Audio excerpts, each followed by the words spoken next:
The great library of Centauri Prime stretched for miles beneath the planet's surface. Its crystal walls held the collected knowledge of 1,000 worlds and 10,000 years of galactic history. In the deepest section, where few beings ever ventured, sat rows upon rows of data crystals containing myths, legends, and stories that most civilizations had forgotten. Archivist Kellen moved through these forgotten halls with practiced ease. Her 6 arms worked quickly, sorting through ancient files that had not been touched in centuries. The Althari were known throughout the galaxy as careful record keepers, and Kellen took pride in maintaining even the most obscure pieces of information. She paused at a crystal marked with symbols she barely recognized. The data inside was old, very old. According to the timestamp, it had been filed over 3,000 years ago by a long-dead exploration team. The file was labeled simply, Sol System Extinct Species Report. Kellen touched the crystal with one delicate finger. A holographic display appeared in the air before her, showing rough star charts and basic biological data. The report was short and poorly written, as if the original explorers had been in a hurry to leave. Species designation, human, she read aloud to the empty archive.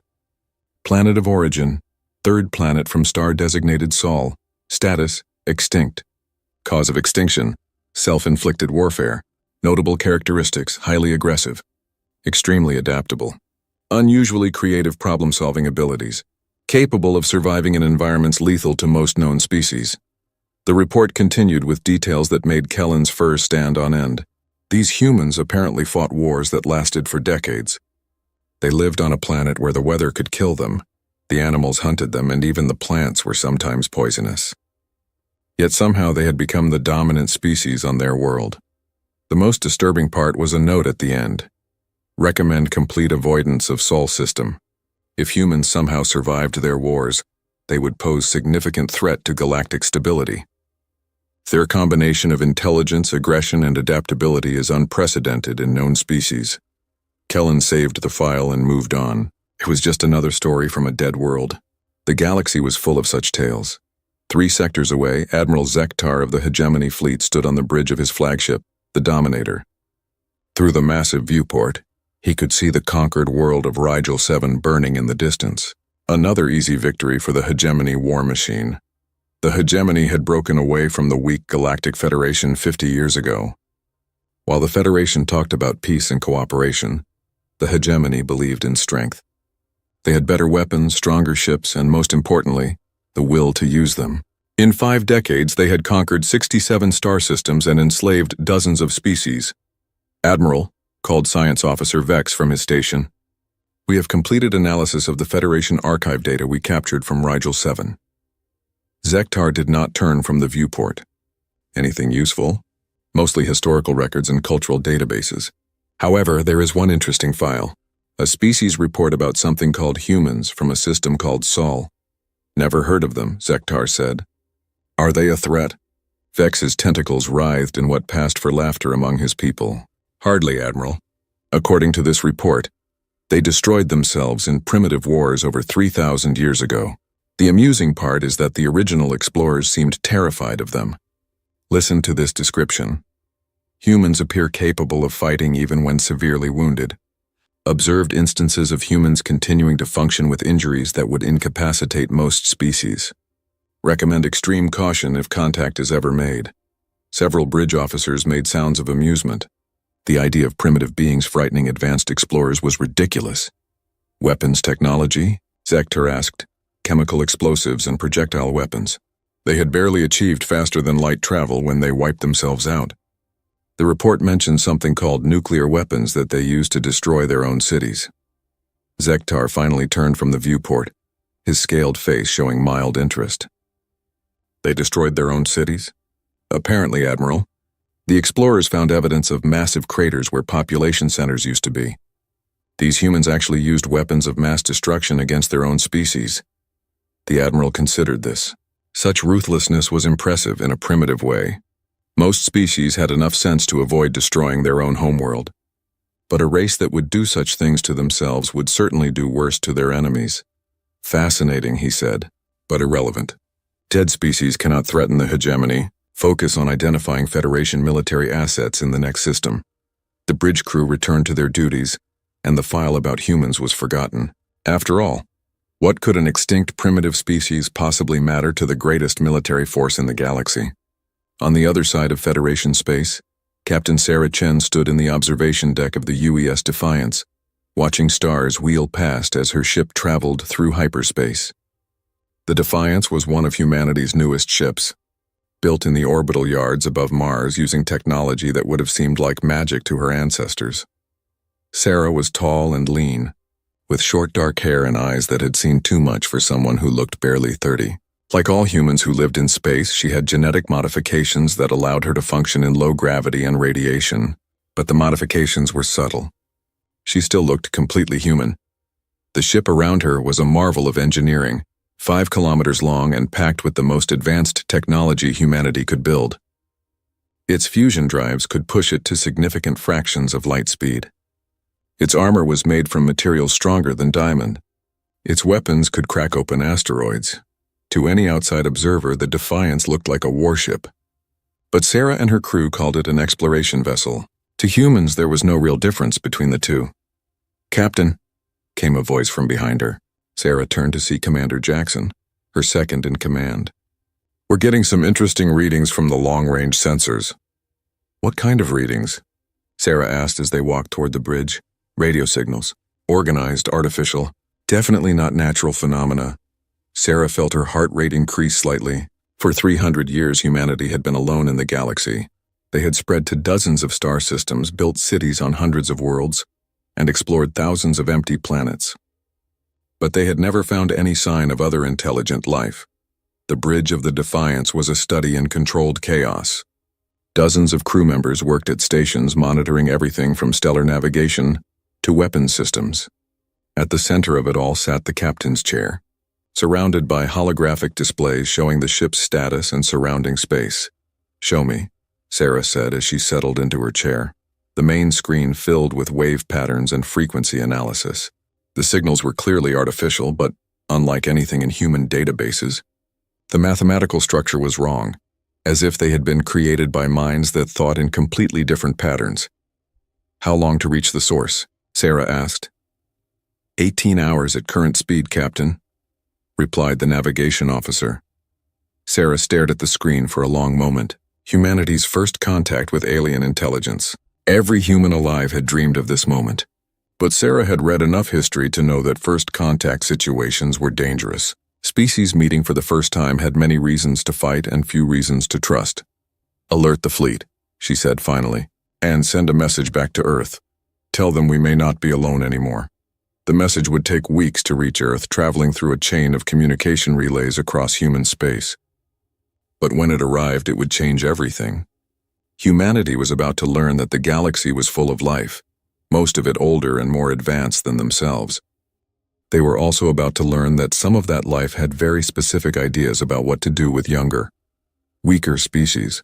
In the depths of the Centauri archives, Archivist Kellen finished her daily rounds and prepared to return to her quarters. As she walked through the ancient halls, she passed thousands of data crystals containing the histories of countless worlds. Most held stories of species that had risen, flourished, and eventually fallen to war, disaster, or simple entropy. She paused again at the crystal containing the human file. Something about it bothered her, though she could not say what.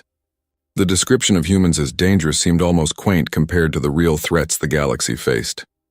The hegemony had weapons that could destroy planets. They had conquered species with technology far more advanced than anything described in the human file. Yet the original explorers had been frightened enough to recommend avoiding the entire Sol system.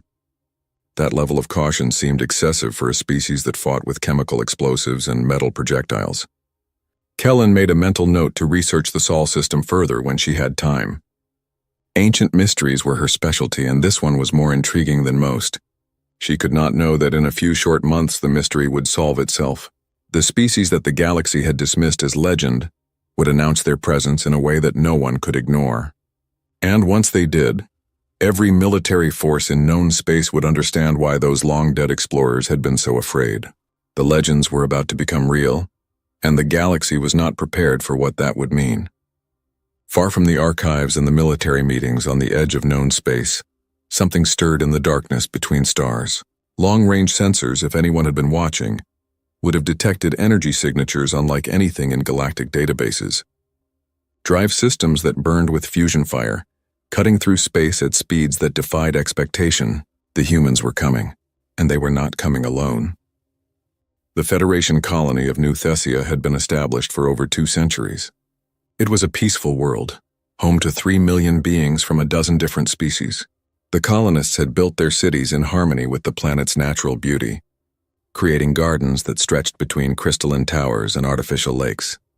Ambassador Lyran stood in the communication center of New Thessia's capital city, staring at the message that had arrived 6 hours ago. She had read it dozens of times, but it still seemed impossible. The message was crude, transmitted on ancient radio frequencies that most modern ships did not even monitor. It consisted of mathematical sequences, basic chemical formulas, and simple pictures drawn in ones and zeros. The meaning was clear to anyone who studied it, a request for peaceful contact from an unknown species. But what made the message remarkable was not its content, but its origin. The signals had come from ships using drive systems that the Federation had abandoned centuries ago. Fusion rockets, of all things. It was like receiving a message from the distant past. "Ambassador," said her aide, a young Althari named Seren. "The Federation Council is requesting an immediate report. They want to know if you believe this is genuine." Lyran ran one slender hand through her silver hair.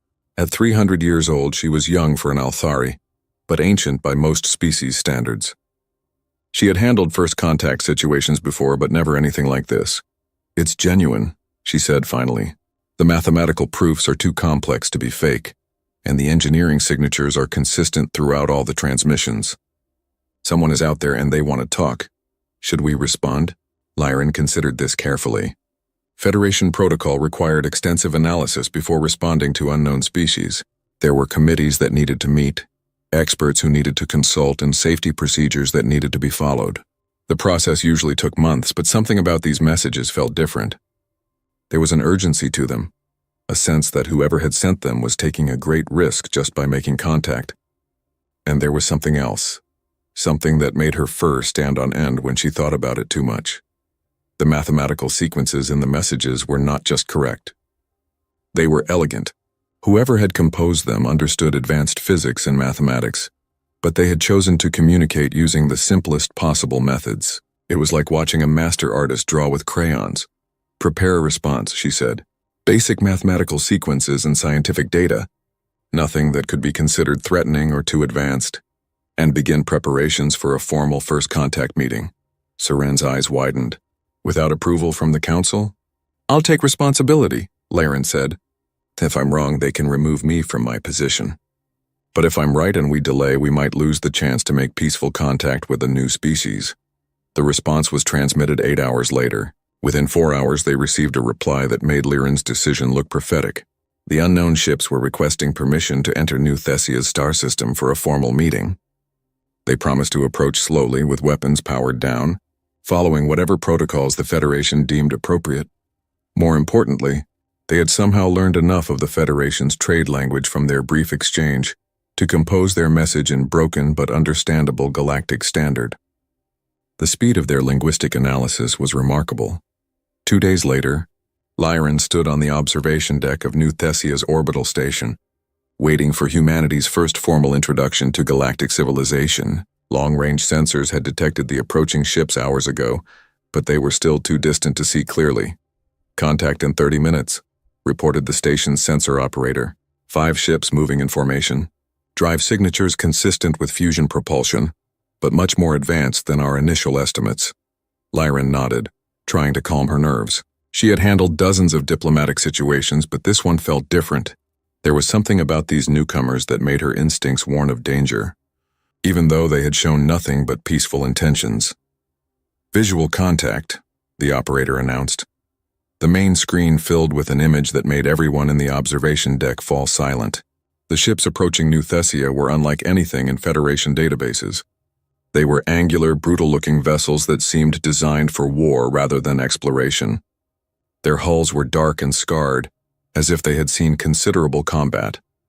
The largest ship was enormous, easily 5 kilometers long and bristling with what looked like weapon emplacements. Its design was both primitive and sophisticated, like someone had taken ancient concepts and refined them to perfection.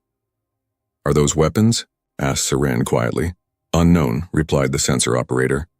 "The energy signatures are unlike anything in our databases. But if they are weapons, they're powered down as promised." Laren studied the ships carefully. Despite their warlike appearance, they moved with precise discipline. Their formation was perfect, their approach vectors calculated to minimize any possible threat to the station. Whoever commanded these vessels was clearly skilled in military tactics. "They're requesting permission to dock," the communications officer reported. "The lead ship is asking to send a small delegation aboard our station." "Granted," Laren said, "but maintain full security protocols. I want security teams standing by, but keep them out of sight. We don't want to appear hostile, but we need to be prepared for anything." The largest human ship moved slowly toward the station's main docking bay. As it approached, Laren could see more details of its construction. The hull was covered in sensor arrays and communication equipment, but also in what were unmistakably defensive systems. This was a ship built by a species that expected trouble. An hour later, Laren stood in the station's main conference room, waiting for her first glimpse of humanity. The docking had proceeded smoothly, with the human ship systems interfacing perfectly with Federation technology despite their apparent differences. The door opened, and 3 figures entered the room. The first thing Laren noticed was how similar they looked to several species she knew. 2 legs, 2 arms, 1 head. But there were subtle differences that marked them as something entirely new. They moved with a predatory grace that reminded her of the great hunters from her homeworld. Their eyes constantly scanned the room, noting exits, potential threats, and defensive positions. The leader was a tall female with short dark hair and intelligent brown eyes.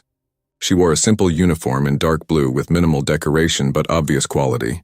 When she spoke, her voice was calm and controlled, but there was an undertone of strength that suggested she was accustomed to being obeyed. "Ambassador Laren," she said in careful galactic standard. "I am Captain Sarah Chen of the United Earth System ship Defiance. Thank you for agreeing to meet with us." "Captain Chen?" Laren replied using the formal greeting gesture of her people. "Welcome to New Thessia. I must say we were quite surprised to receive your transmissions." Sarah smiled, and Laren was struck by how the expression transformed her face.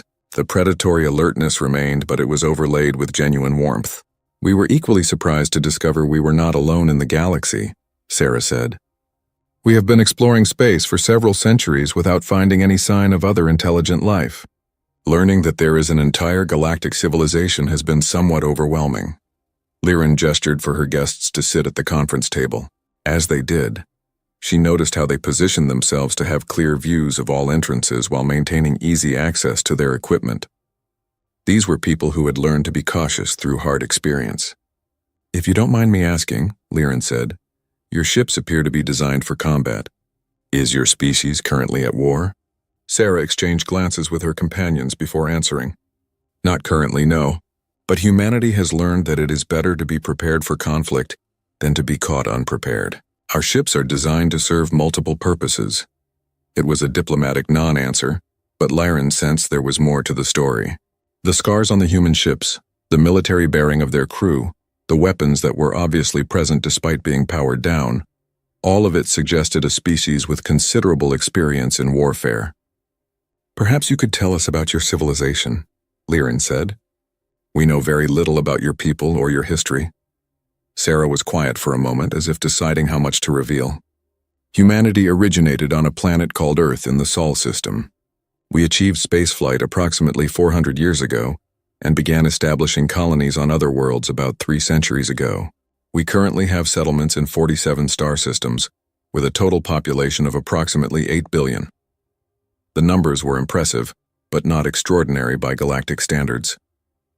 What caught Laren's attention was what Sarah had not said. No mention of wars, conflicts, or the reasons why their ships were so heavily armed. "And your technology?" Laren asked. "Your ships use fusion drives, which most galactic civilizations abandoned long ago in favor of more efficient systems."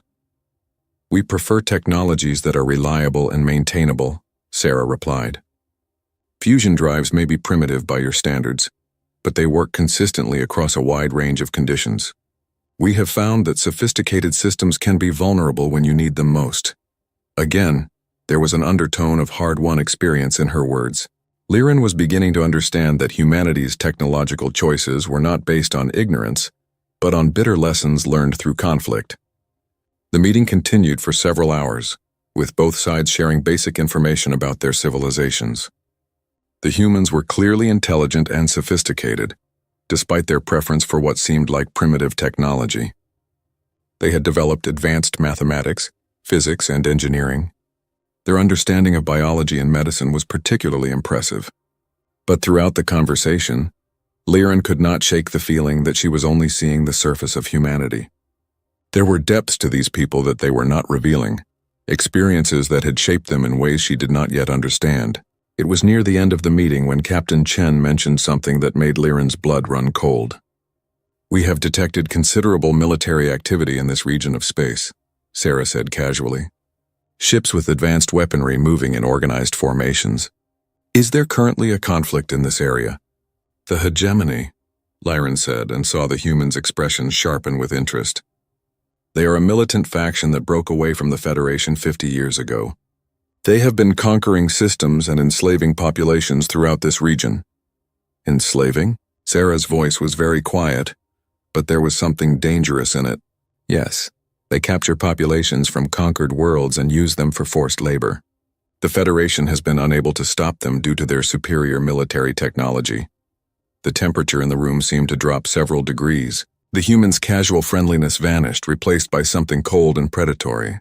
Liren realized that she had just revealed something that humanity found deeply offensive. "How many systems have they conquered?"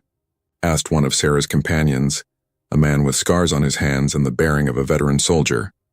67 confirmed, Liren replied. "Possibly more. They tend to attack outer rim colonies where Federation response is limited." Sarah was very still, the kind of stillness that preceded violence. When she spoke, her voice was calm, but Liren could sense the fury beneath the surface. "Thank you for the information, Ambassador. We will need to consider this as we plan our integration with galactic civilization." The meeting ended shortly after, with promises of future communication and cooperation. But as Liren watched the humans return to their ship, she could not escape the feeling that she had just made a terrible mistake. The legends in the ancient archives had described humans as dangerous when threatened. She was beginning to suspect that threatening the innocent might be an even greater error. As the human ships departed New Thessia, their fusion drives burning bright against the stars, Liren filed her report with the Federation Council. She described the humans as a peaceful but militaristic species, with advanced technology and significant population. She recommended full diplomatic relations and suggested that humanity could be a valuable ally, but in her private log she wrote something very different. "Today I met the species from the ancient legends. They call themselves humans, and they are everything the old stories claimed. They are intelligent, adaptive, and undoubtedly dangerous. But what frightens me most is not what they might do to us, but what they might do to our enemies. I fear we have just introduced the galaxy to something it is not prepared for." She was right to be afraid. The humans had learned about the hegemony, and they were not pleased. Admiral Zektar stood in his private quarters aboard the Dominator, studying intelligence reports from across hegemony space. The conquest of the Rigel system had proceeded ahead of schedule, and his forces were already preparing for the next phase of expansion. Everything was going according to plan. A soft chime indicated an incoming message. Zektar activated his personal communications array and saw the face of Intelligence Director Cross, one of the few beings in the hegemony hierarchy that he genuinely respected. "Admiral," Cross said without preamble, "we have received interesting intelligence from our spies in Federation space. It appears they have made contact with a previously unknown species." "Another primitive culture begging for Federation protection?" Zektar asked, not looking up from his reports. "Perhaps not so primitive. The species calls itself human and claims to control 47 star systems. More importantly, their ships use fusion drives and kinetic weapons." This got Zektar's attention. "Fusion drives? How wonderfully primitive. What is their military strength?" "Unknown, but estimated to be limited. Their technology appears to be several centuries behind current galactic standards. However, there is something unusual about them." Zektar finally looked up. "Unusual how?" Our spies report that their ships, while technologically primitive, are heavily armed and extremely well built. Their crews also display military discipline that suggests significant combat experience. Combat with whom? If they have been isolated, what could they have been fighting? Unknown, Admiral. But intelligence believes they may have been fighting each other. There are references in their communications to something called the War that apparently devastated their homeworld several centuries ago. Zektar considered this. A species that had survived a devastating war might have useful military experience, but they would also be weakened by their losses. And if they were using primitive technology, they would be no match for hegemony weapons. Where are they located? Their nearest colony is a system called New Geneva, approximately 40 light-years from our forward positions. Long-range reconnaissance suggests a population of about 2 million, defended by perhaps a dozen ships. Perfect, Zektar said. We need test subjects for the new quantum disruptor weapons anyway. Order the 3rd Battle Group to New Geneva. Full conquest protocols. I want to see how these humans fight before we decide whether they are worth enslaving or simply eliminating. Yes, Admiral. Should we inform them that this is a test engagement? No. Let them face us at full strength. If they cannot handle a simple battle group, they are not worth our time. 3 days later, Commodore Vash commanded 3 of the hegemony's most advanced dreadnoughts as they dropped out of hyperspace at the edge of the New Geneva system. The ships were marvels of military engineering, each one capable of destroying planets if necessary. Their quantum shields could deflect any known weapon, and their reality-warping guns could tear holes in space itself. Contact, reported the sensor operator. 12 ships in orbit around the 3rd planet. Fusion drives as expected. Energy signatures suggest basic weapon systems. Vash studied the tactical display with satisfaction. The human ships were pathetically small compared to his dreadnoughts. The largest was barely a kilometer long, while his flagship stretched for 5 kilometers. It would be over quickly. Open a channel, he ordered. The main screen filled with the image of a human female in a simple blue uniform. She looked young by most species standards, but her eyes held the kind of steady confidence that came from experience. This is Colonel Martinez, commanding New Geneva Defense Force, she said in accented but clear galactic standard. You have entered human space without permission. State your intentions, Vash was amused. The primitive was trying to sound threatening despite being outnumbered and outgunned by an enormous margin. I am Commodore Vash of the Hegemony 3rd Battle Group, he replied. Your system is now under hegemony control. Surrender immediately and you will be processed for slavery. Resist and you will be destroyed. The human's expression did not change. I see, and if we choose a 3rd option? There is no 3rd option. There is always a 3rd option, Commodore. The channel closed. Vash stared at the blank screen for a moment, then laughed. The arrogance of primitives never ceased to amaze him. Battle stations, he ordered. Quantum shields to maximum. Reality disruptors charged and ready. Let's see how long these humans last. Colonel Elena Martinez stood in the command center of the defense station orbiting New Geneva, surrounded by displays showing the approaching enemy ships. The hegemony vessels were massive and clearly advanced far beyond anything humanity currently possessed. By all reasonable standards, this should be a hopeless battle. But Elena had not survived the siege of Proxima and the Battle of Wolf 359 by accepting reasonable standards. All ships. This is actual, she said into her communications array. Enemy vessels are significantly more advanced than our intelligence estimated. Standard tactics will not be effective. Switch to Omega protocols immediately. Throughout the small human fleet, crews that had been preparing for a conventional space battle suddenly shifted to very different procedures. Weapon systems that had been disguised as sensor arrays came online. Cargo bays opened to reveal missile pods that should not have existed. Ships that looked like armed merchants revealed themselves as dedicated warships. Most importantly, every human ship began broadcasting the same message on a frequency that the hegemony could not intercept. It was a simple message, but one that would change the nature of the battle. Pack protocol is in effect. I say again, pack protocol is in effect. On the bridge of his flagship, Commodore Vash watched in mild interest as the human ships began to spread out. It was a reasonable tactical formation, though it would do them little good against quantum-shielded dreadnoughts. Fire when ready, he ordered. The reality disruptors charged and fired, sending bolts of twisted space-time toward the human fleet. The weapons were designed to tear apart anything they hit at the molecular level. No known defense could stop them. The lead human ship, a vessel called the UES Determination, took a direct hit. For a moment, Vash thought he had scored an easy kill. Then he noticed that the ship was still there, still functional, still fighting. "Report," he snapped. "Direct hit confirmed," replied his weapons officer. "But the target appears to be undamaged." "How is that possible?" Before Vash could respond, the human ships opened fire. What emerged from their weapons was not energy beams or exotic particles, but simple kinetic projectiles. Chunks of metal accelerated to significant fractions of light speed. The projectiles struck Vash's quantum shields and bounced off harmlessly as expected. But then something unexpected happened. The human ships fired again, and this time their projectiles were different. They seemed to be made of multiple components that separated just before impact. The outer shell of each projectile struck the quantum shields and was deflected, but the inner core continued through, as if the shield was not there at all. "Shields are failing," reported the defensive systems operator. "Unknown projectile type is penetrating quantum barriers." Vash stared at the display in disbelief. The humans were using some kind of multi-stage kinetic weapon that bypassed his most advanced defenses. How was that possible?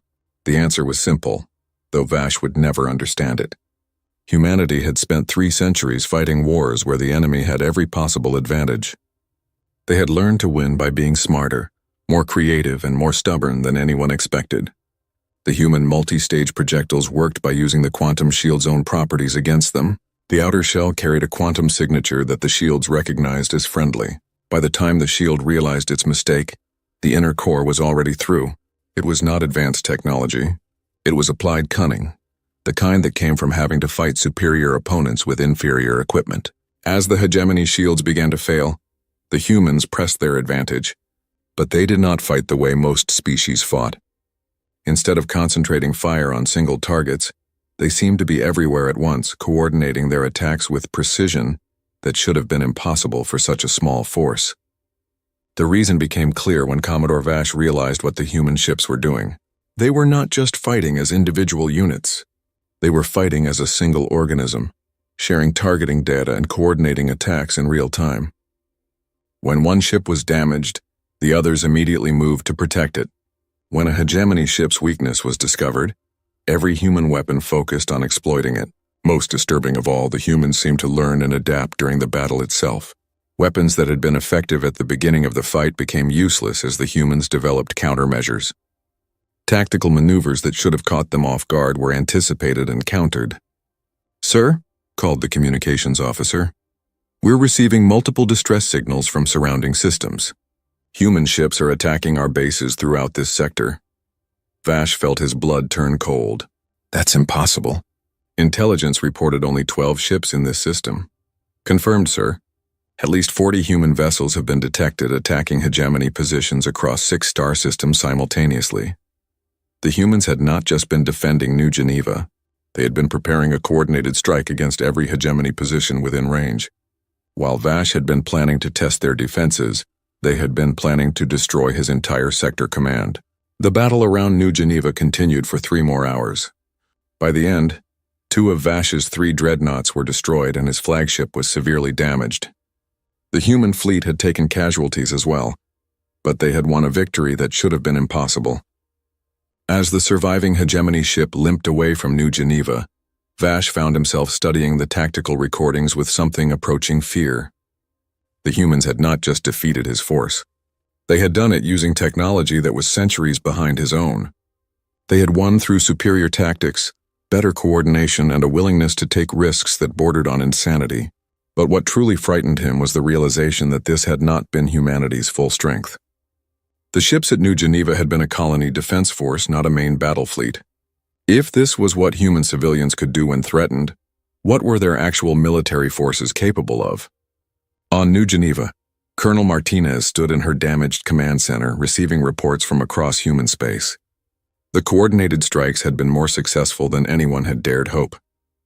12 hegemony bases had been destroyed or severely damaged, and their forces in this entire sector had been thrown into chaos. But she knew this was only the beginning. The hegemony would not ignore such a humiliation. They would return in greater force with better understanding of human capabilities. That was fine. Humanity had been preparing for this kind of war for 3 centuries. Elena opened a communication channel to Earth and began composing her report. It was short and to the point. First contact with hostile alien force complete. Enemy capabilities exceed previous estimates but remain manageable. Recommend full military mobilization. The pack is under attack. Time to show them why the legends exist. Across human space, the message was received and understood. Humanity had tried peace, diplomacy, and cooperation. Now they would try the alternative. The galaxy was about to learn what humans were really like when they stopped pretending to be civilized. In the depths of space, Admiral Zektar received Commodore Vash's report with growing disbelief and rage. A force that should have been invincible had been defeated by primitives using kinetic weapons and clever tactics. It was impossible, humiliating, and absolutely unacceptable. Mobilize the 1st and 2nd fleets, he ordered. I want every available ship prepared for immediate deployment. These humans will learn the price of defying the hegemony. But as his staff began preparations for a massive military response, Zektar could not shake the feeling that he was making a terrible mistake. The tactical recordings from New Geneva showed human ships performing maneuvers that should have been impossible, displaying coordination that suggested a hive mind, and fighting with a ferocity that bordered on fanaticism. Most disturbing of all was the way the humans had fought even when their ships were critically damaged. Other species retreated when faced with overwhelming odds. Humans seemed to fight harder. For the first time in his long military career, Admiral Zektar wondered if the hegemony might have chosen the wrong enemy. He was about to find out exactly how wrong they had been. Captain Sarah Chen stood before the emergency assembly of the Federation Council on Centauri Prime, her dress uniform bearing the insignia of the United Earth Systems.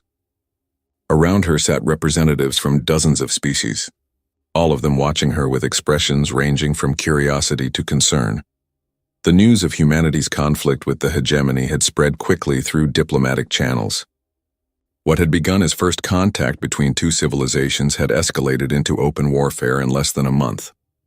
The Federation leadership was desperate to understand what they were dealing with.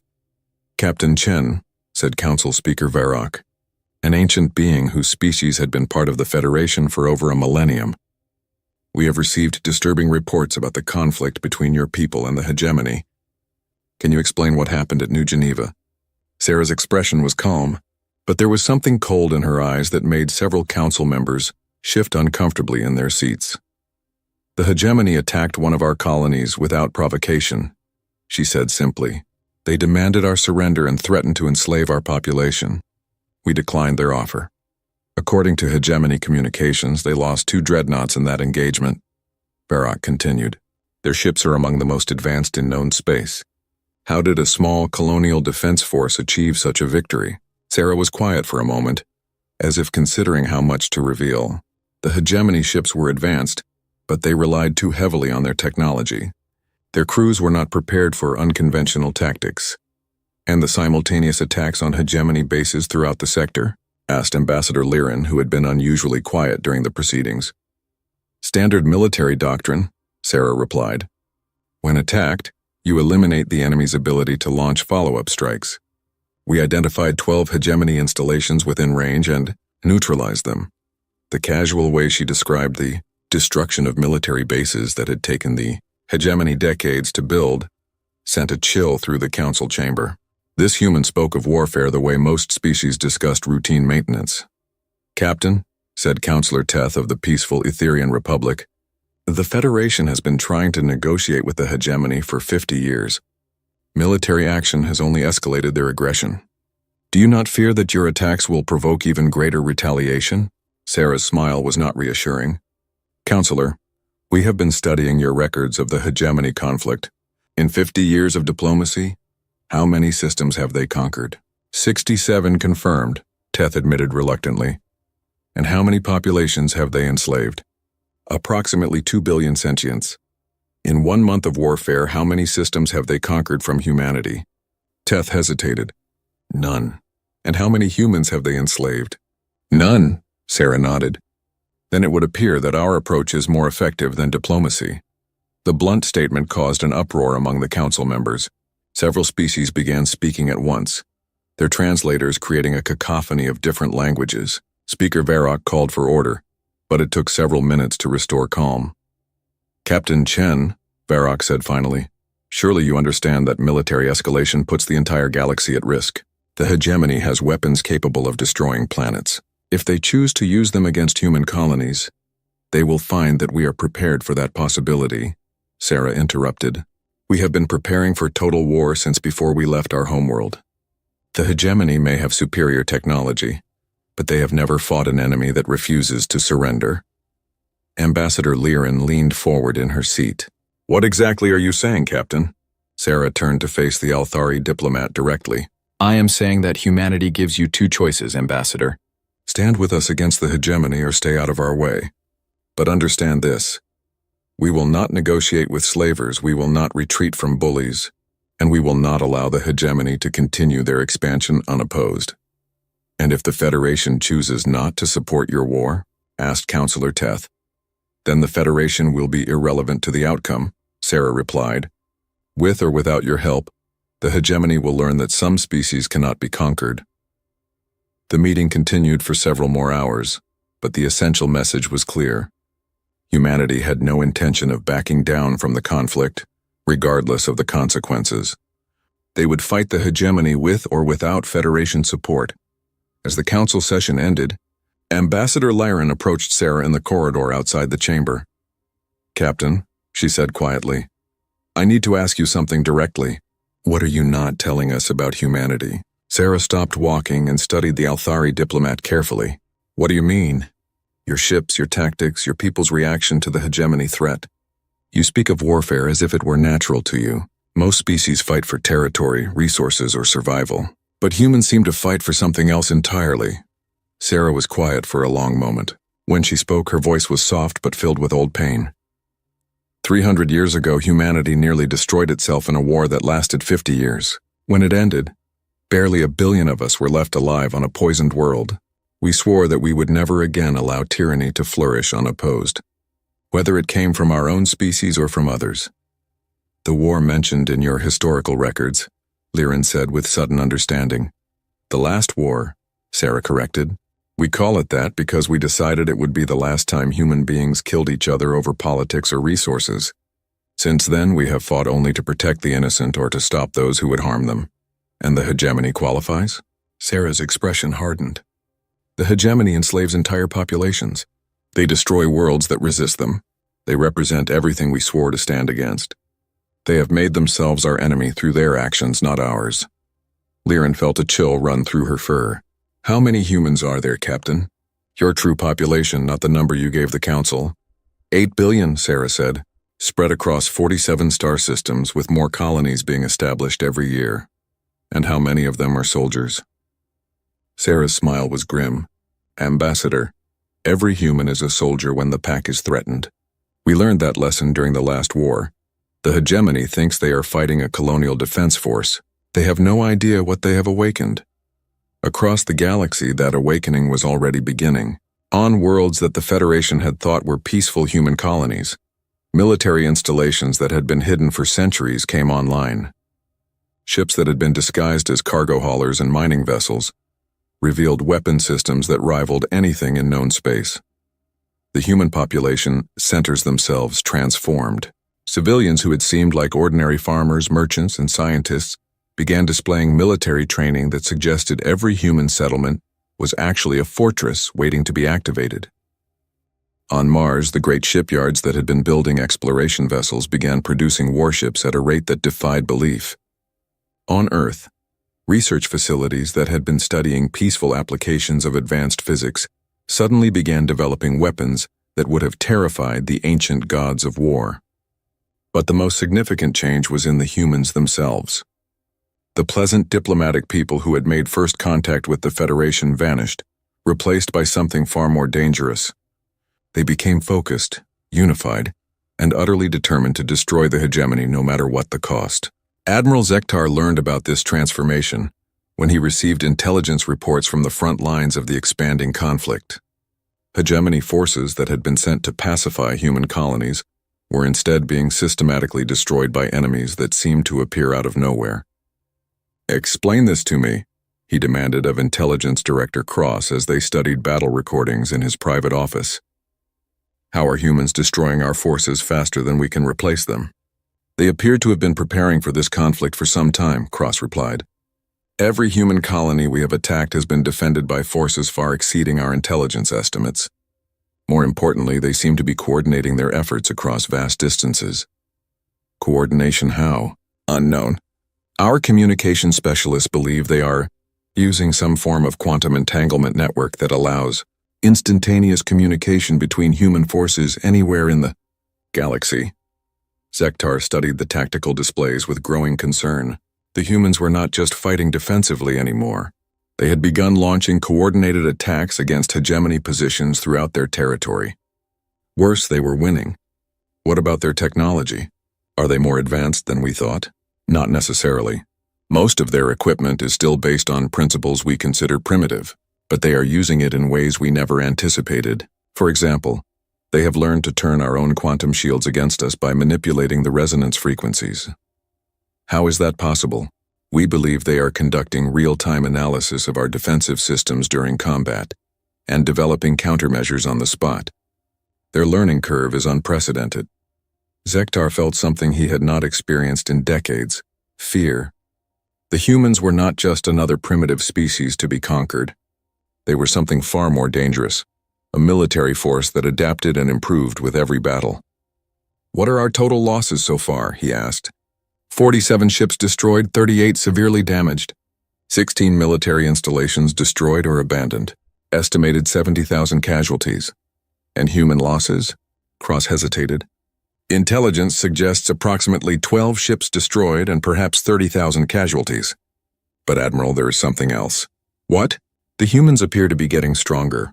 Their newer ships are incorporating captured hegemony technology, but modified in ways that make them more effective than our original designs. They are learning from every engagement and becoming more dangerous. Zektar stood and walked to the viewport of his flagship. Outside, he could see the lights of the hegemony fleet. Hundreds of ships that represented the most powerful military force in known space. A month ago, he had been confident that nothing could stand against them.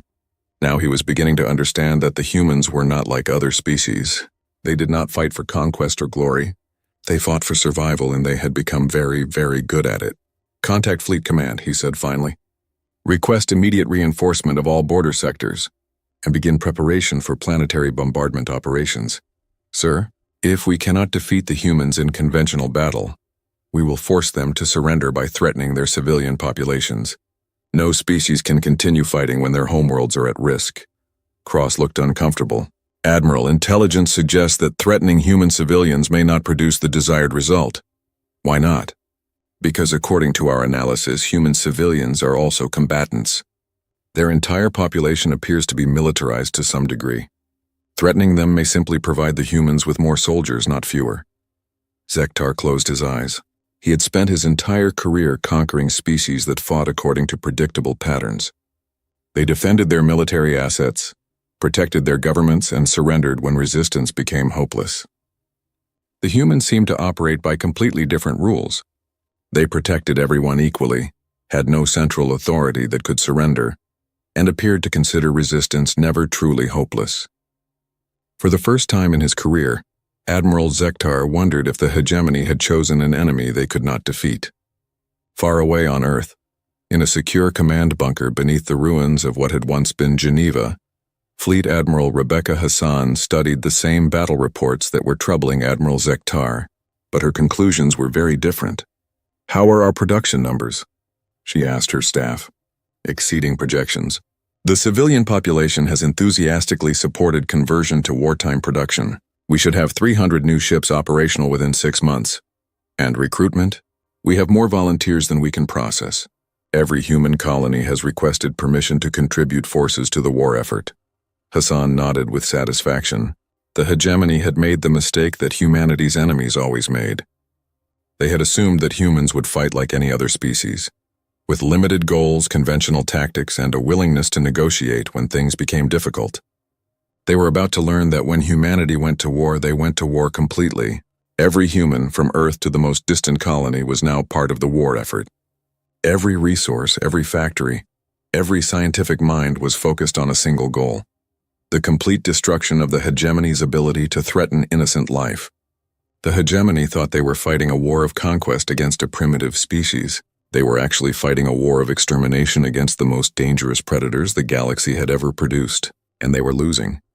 The final battle for the soul of the galaxy began not with the clash of fleets, but with a single transmission broadcast on all frequencies throughout known space. Admiral Zektar received the message while preparing for what he believed would be the decisive strike against human space. His massive fleet of over 1,000 ships was positioned at the edge of the Sol system, ready to demonstrate hegemony power by destroying humanity's homeworld. The transmission was simple, broadcast in clear galactic standard from a single ship that had appeared at the edge of his sensor range.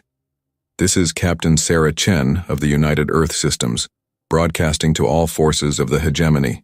You have attacked our colonies, enslaved innocent populations, and threatened to destroy our homeworld.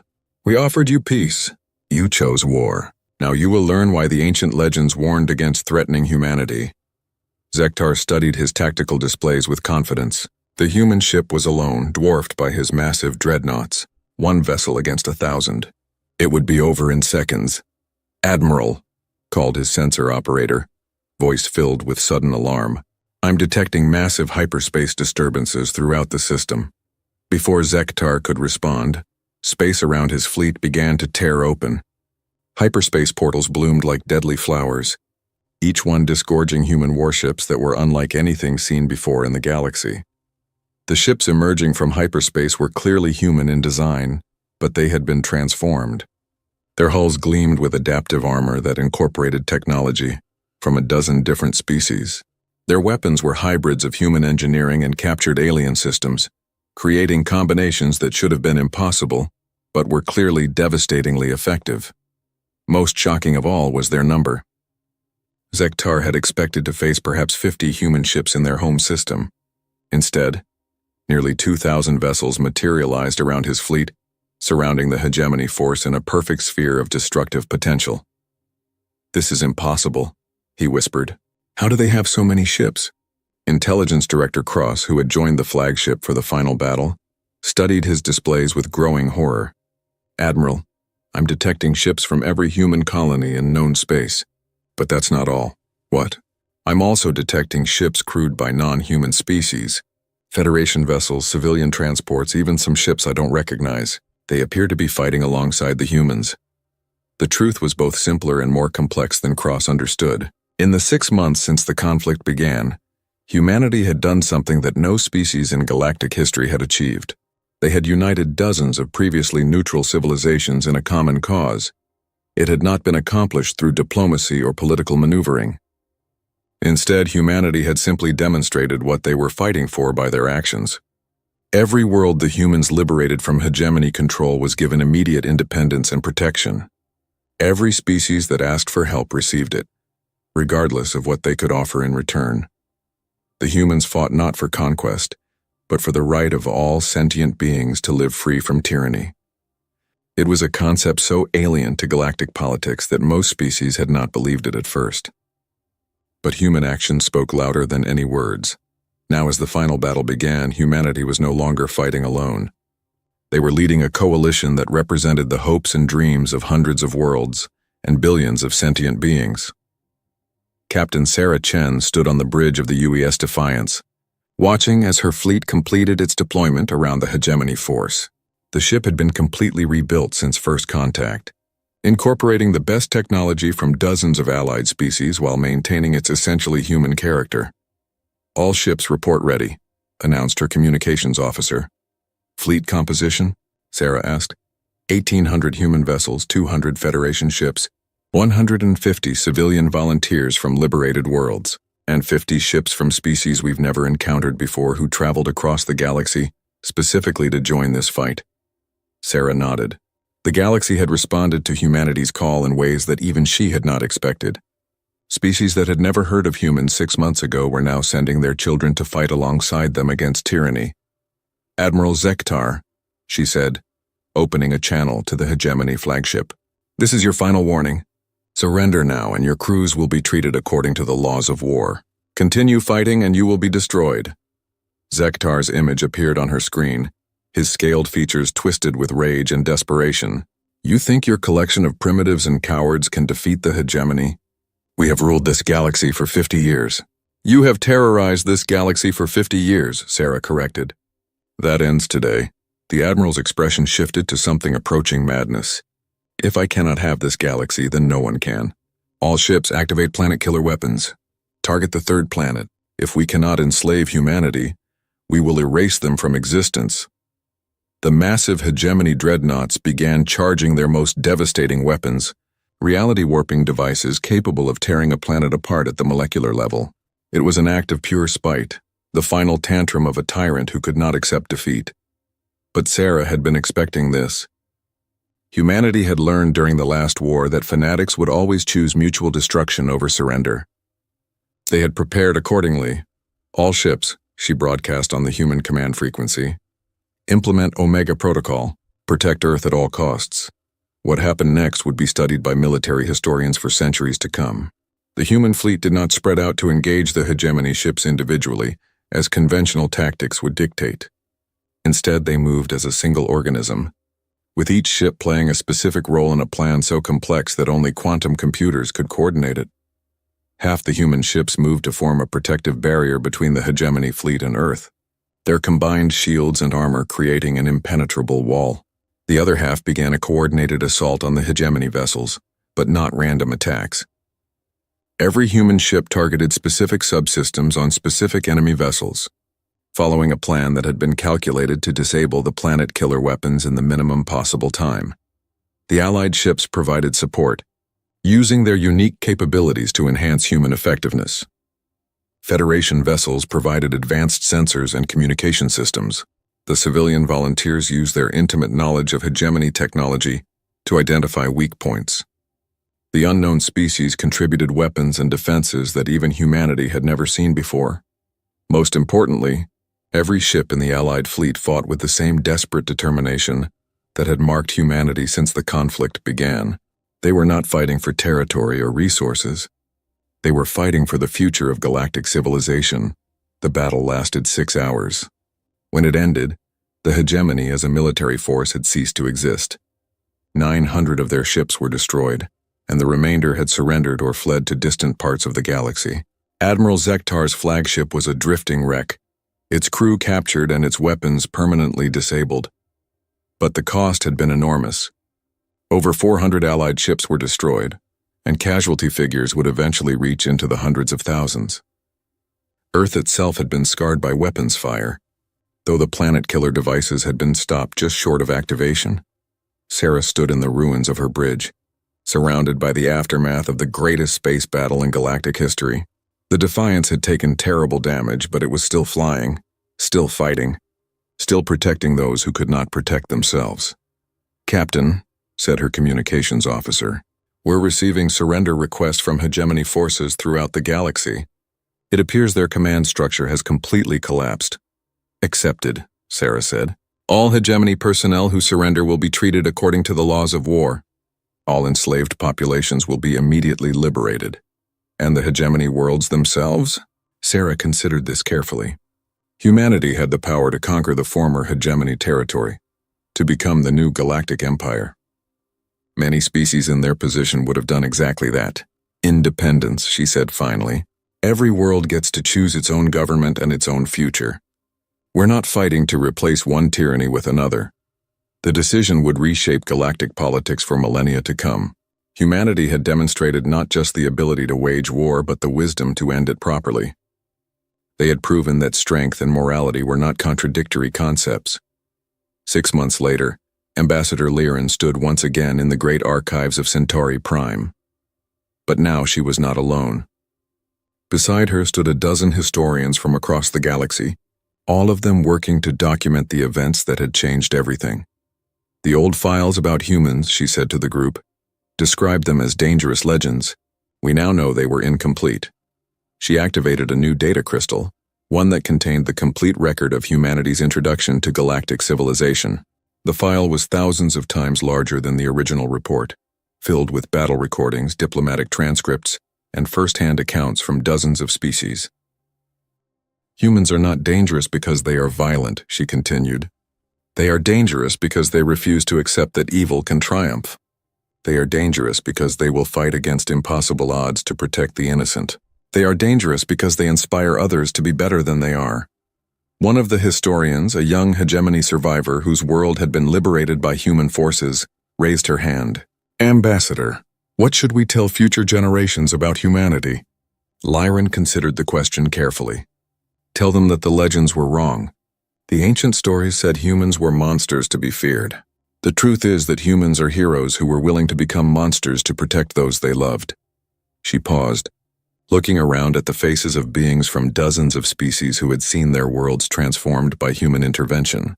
Tell them that when the galaxy was darkest, when tyranny seemed unstoppable, when good beings everywhere had given up hope, humanity arrived and reminded us all what we could be.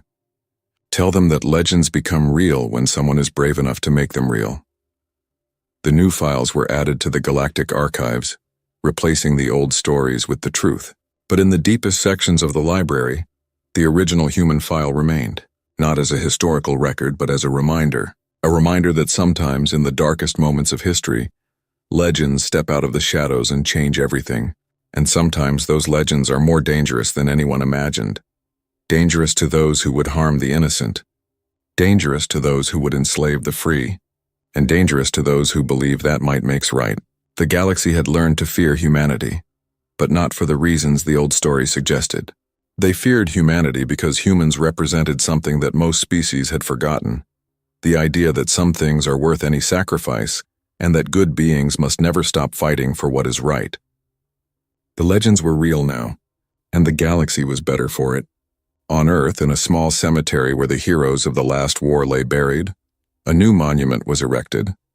It bore a simple inscription that would be remembered for as long as humans traveled the stars. They thought we were legends.